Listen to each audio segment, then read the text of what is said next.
नमस्कार। द्वीप दर्पण में आप सभी का स्वागत है। आइए एक नजर डालते हैं आज के मुख्यांश पर। माननीय उपराज्यपाल द्वारा विभिन्न परियोजनाओं के विकास की समीक्षा।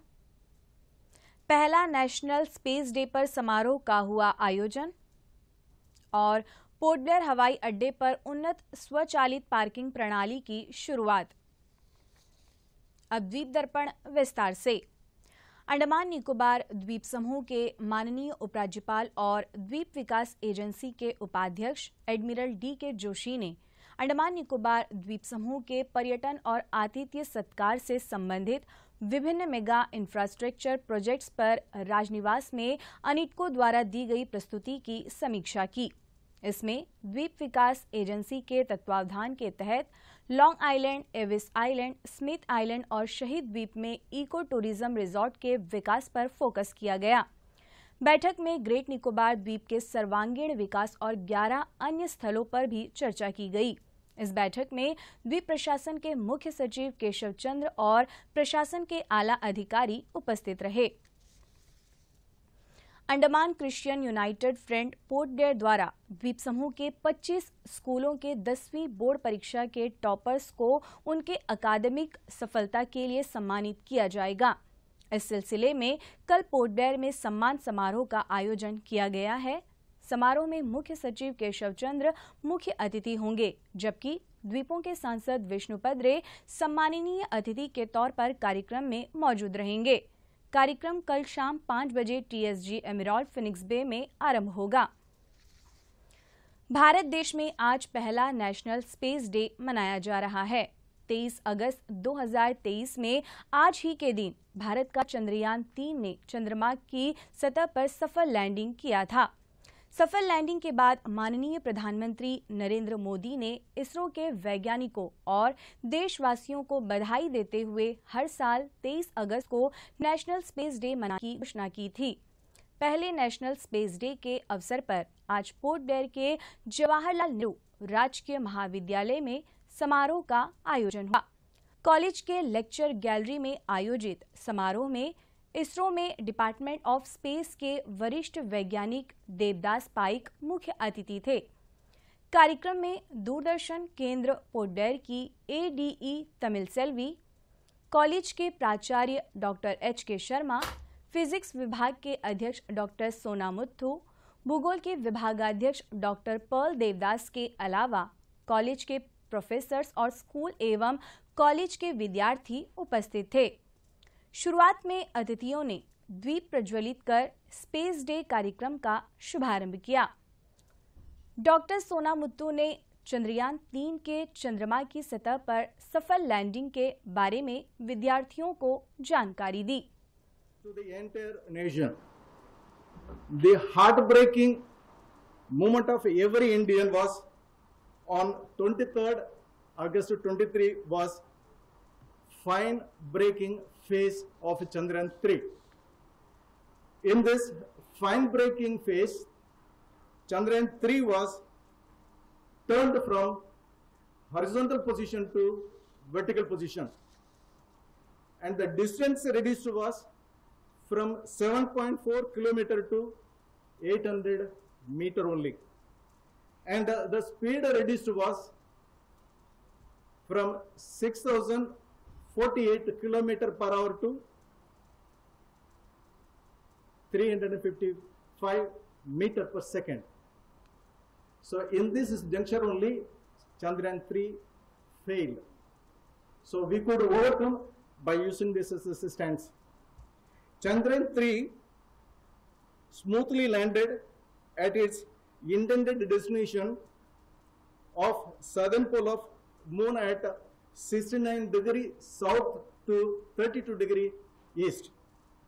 This reveals that we are going to do in future space explorations.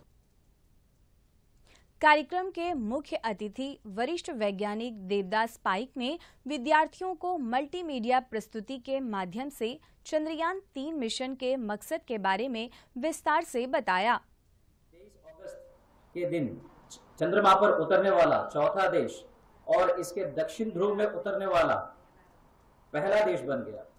इसी ऐतिहासिक उपलब्धि की याद में प्रधानमंत्री नरेंद्र मोदी ने 23 अगस्त को राष्ट्रीय अंतरिक्ष दिवस के रूप में मनाने की घोषणा की थी। चंद्रयान 3 कार्यक्रम भारत का तीसरा चंद्रमा और चंद्रमा के सतह पर सॉफ्ट लैंडिंग करने का दूसरा प्रयास था। सबसे पहले हमने चंद्रयान 1 को प्रक्षेपित किए और उसके बाद चंद्रयान 2 को और फिर चंद्रयान 3 को। 14 जुलाई 2023 चंद्रयान 3 ने श्रीहरिकोटा के सतीश धवन अंतरिक्ष केंद्र से उड़ान भरी थी।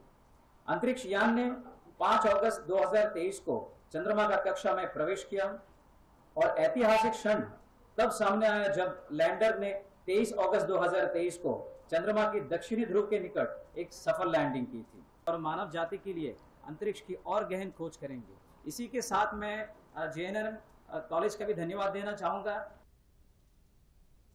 प्राचार्य डॉक्टर HK शर्मा ने अपने वक्तव्य में कहा कि भारत देश अंतरिक्ष के क्षेत्र में बहुत आगे बढ़ रहा है। नेशनल स्पेस डे के अवसर पर हम ये कहना चाहेंगे कि हमारी उपलब्धि, भारतवर्ष की उपलब्धि, अब हम हर क्षेत्र में आगे हैं। पहले हमारा थोड़ा स्पेस में कम था रोल, लेकिन आज जब हमारी चंद्रयान लैंडिंग हो गया तो फ्यूचर में भी हमारे बहुत सारे एक्सपेरिमेंट्स होंगे, तो हमारा कंट्री स्पेस के क्षेत्र में भी बहुत आगे बढ़ेगा। अब छात्रों का संदर्भ में मैं ये कहूँगा कि यहाँ से हमको सीखने को क्या मिला, यानी आपको इनोवेटिव माइंड रखना है। इनोवेटिव माइंड का जो आप पढ़ते हैं, जो करते हैं, वही आपका रिसर्च है। यानी उसमें आप यहाँ से मैं एक चीज और आपको बताना चाहूँगा, ये प्रोफेसर डॉक्टर देवदास जी जो है वो हटवे से बिलोंग करते हैं, जो हमारे आइलैंड के हैं, तो उनके लिए जोरदार तालियां।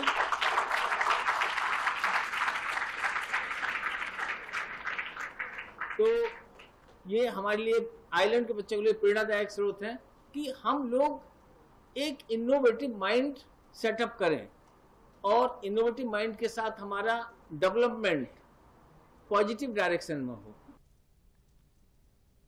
दूरदर्शन केंद्र पोर्ट ब्लेयर की ADE तमिल सेल्वी ने चंद्रयान 3 के प्रक्षेपण और दूरदर्शन का इसके साथ संबंध के बारे में अपने विचार व्यक्त की। चंद्रयान 3 क्यों इतना महत्वपूर्ण है, वो तो दक्षिण पूर्व के राज्य में टारगेट करके उसको भेजा गया है, इसलिए वो उसमें हम भारत वैज्ञानिक सफलता प्राप्त हुई और हमारा तिरंगा उधर फैला लहराई, इसलिए ये बहुत महत्वपूर्ण है। नेशनल स्पेस डे आज मनाया जा रहा है। इस अवसर पर उत्तर अंडमान के डिगलीपुर स्थित सीतानगर मॉडल वरिष्ठ माध्यमिक विद्यालय में कई प्रतियोगिताओं के आयोजन किए गए। आज सवेरे मिडिल कक्षाओं के बच्चों के लिए चित्रकारी प्रतियोगिता रखी गई, जिसमें बच्चों ने उत्साहपूर्वक भाग लिया। इसके अलावा इस वर्ष का विषय चांद को छूते हुए जीवन को छूना, भारत की अंतरिक्ष गाथा पर वरिष्ठ कक्षाओं के विद्यार्थियों ने संगोष्ठी में अपने अपने विचार रखे। आज प्रश्नोत्तरी स्पर्धा रखी गई, जिसमें विभिन्न सदनों के छात्रों ने संबंधित विषय पर अपनी गहरी पकड़ को दर्शाते हुए प्रदर्शन किया। स्कूल के प्रधानाचार्य बलबीर सिंह ने स्पेस डे के अवसर पर आयोजित कार्यक्रम में बच्चों के उत्साह की सराहना की। उन्होंने कहा कि अंतरिक्ष अन्वेषण और टेक्नोलॉजी के क्षेत्र में भारत तेजी से आगे बढ़ रहा है। उन्होंने विद्यार्थियों से विज्ञान विषय में कड़ी मेहनत करने का आग्रह किया। फिजिक्स विषय के शिक्षक पीटर आरोकेसामी ने भी बच्चों को संबोधित किया। प्रश्नोत्तरी प्रतियोगिता में नंदिता हीरा, तुषार ओझा, सुमित मंडल और आकाश दास की टीम विजयी रही। समापन समारोह में बच्चों द्वारा बनाई गई पेंटिंग्स की प्रदर्शनी लगाई गई और विजेताओं को पुरस्कृत भी किया गया। विद्यार्थी विज्ञान मंथन की पोर्ट ब्लेयर इकाई विज्ञान केंद्र के साथ मिलकर कल IISER भोपाल में आयोजित राष्ट्रीय स्तर के शिविर में प्रतिभागिता किए विद्यार्थियों के सम्मान में समारोह आयोजित करेगा। इस सिलसिले में कल शाम 3 बजे राजकीय बालिका वरिष्ठ माध्यमिक विद्यालय के सभागार में समारोह का आयोजन रखा गया है। इस समारोह में विद्यार्थी विज्ञान मंथन के ब्राउचर को भी जारी किया जाएगा। समारोह में परिवहन और सूचना प्रचार एवं पर्यटन सचिव मुख्य अतिथि होंगे। दीप दर्पण की अगली कड़ी इस ब्रेक के बाद। मन की बात है जन जन की, संघर्षों के कुछ किस्से, कहानी कुछ सफलताओं की, अनकही विरासत की, उम्मीदें नए भारत की। महीने के आखिरी रविवार का रहता है इंतजार। ब्रह्मपुत्र के घाट से हिमालय के विस्तार तक होती है मन की बात प्रधानमंत्री के साथ। तो सुनिए इस महीने 25 अगस्त सुबह 11 बजे मन की बात आकाशवाणी और दूरदर्शन के सभी चैनलों पर। मन की बात के प्रादेशिक भाषाओं में अनुवाद का पुनः प्रसारण आप सुन सकते हैं रात 8 बजे आकाशवाणी और दूरदर्शन के सभी प्रादेशिक चैनलों पर। तो याद रखें, रविवार 25 अगस्त सुबह 11 बजे मन की बात।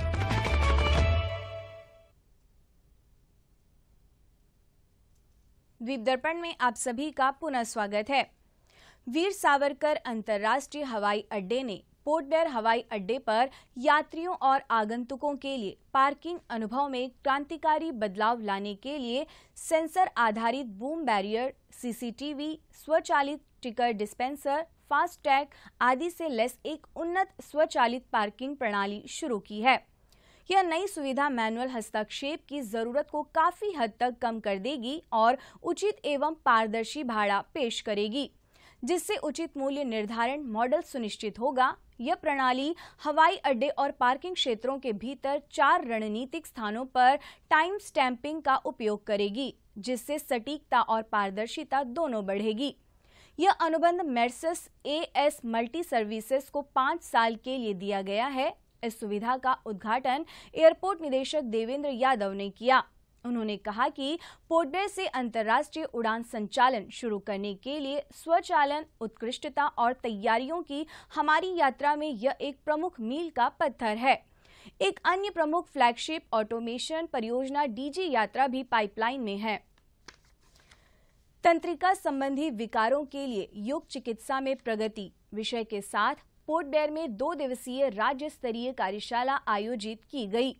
इसमें योग के माध्यम से विकारों के उपचार के बारे में स्वास्थ्य कर्मियों को प्रशिक्षित किया गया। योग थेरेपी के द्वारा मानव जीवन के तनाव को कम किया जाता है। कार्यशाला के दूसरे दिन आज आयुष के विशेषज्ञों ने स्वास्थ्य कर्मियों को विस्तार से समझाया। इस बारे में आयुष के उपनिदेशक डॉक्टर कल्याण पी कटभाने ने दूरदर्शन से बातचीत की।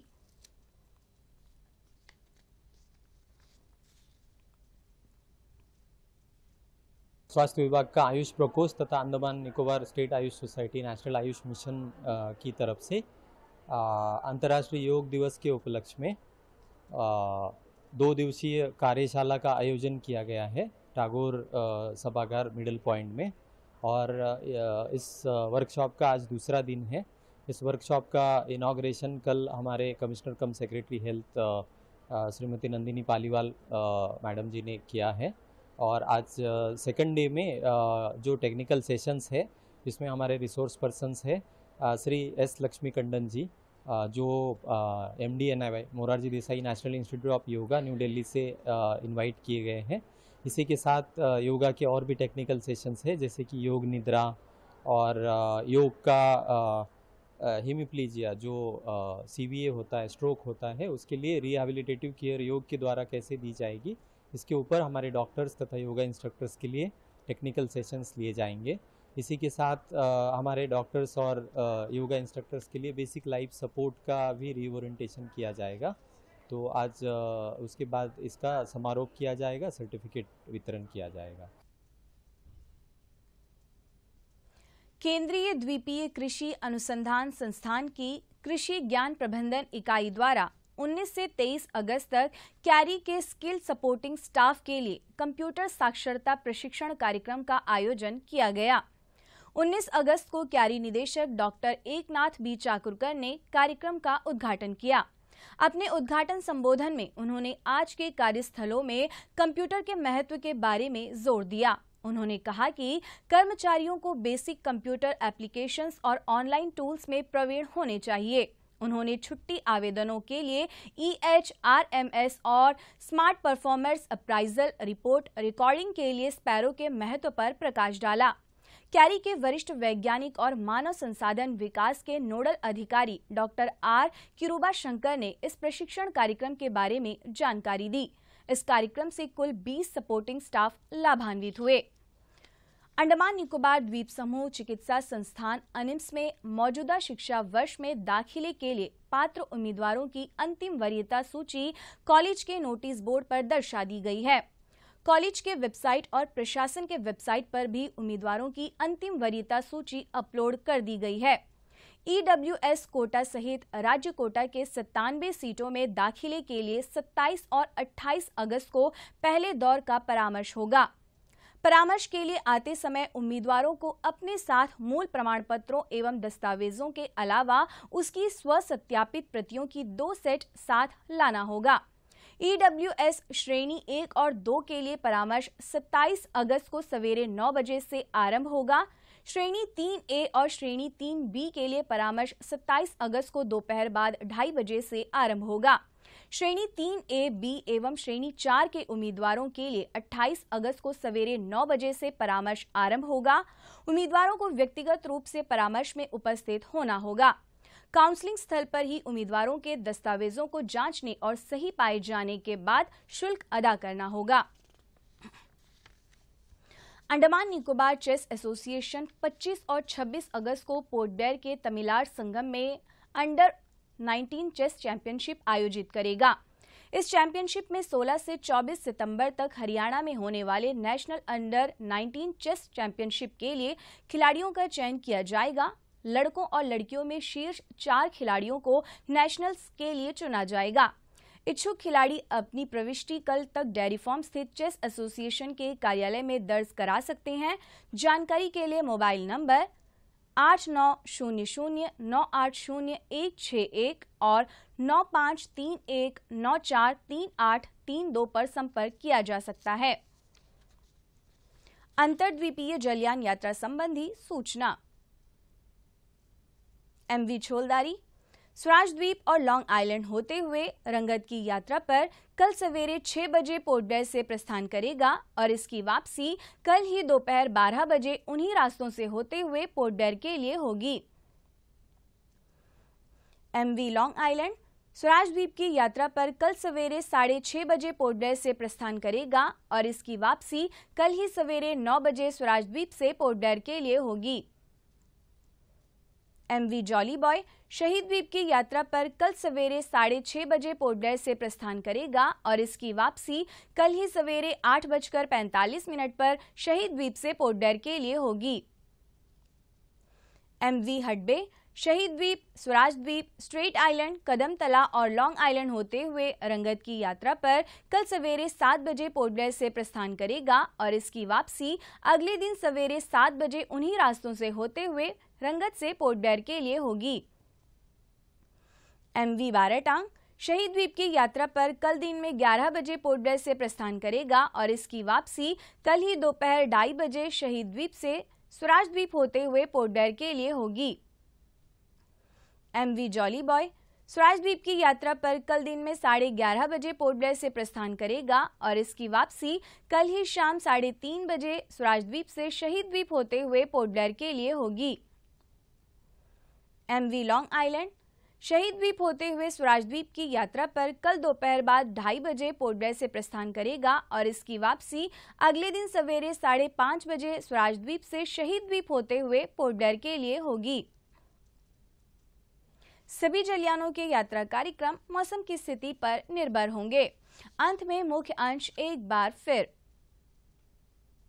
माननीय उपराज्यपाल द्वारा विभिन्न परियोजनाओं के विकास की समीक्षा। पहला नेशनल स्पेस डे पर समारोह का हुआ आयोजन और पोर्ट ब्लेयर हवाई अड्डे पर उन्नत स्वचालित पार्किंग प्रणाली की शुरुआत। इसी के साथ ही आज का यह द्वीप दर्पण कार्यक्रम यहीं पर समाप्त होता है। नमस्कार।